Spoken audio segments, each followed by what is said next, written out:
I-fry natin yung luya, ginger, at saka shallot. Ito na. Para mawala yung amoy. Yun din yung sa ano. Okay. Tapos lagyan natin ng ito dry duck. Ito guys. Duck leg.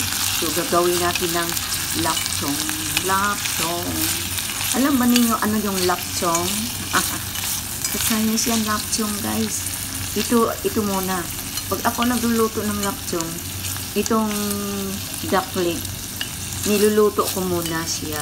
Binubulog ko na siya ng 30 minutes. So para lumalambot yung duck leg. Ganon yan. So saka mo siya ihalo doon sa anong tawag doon?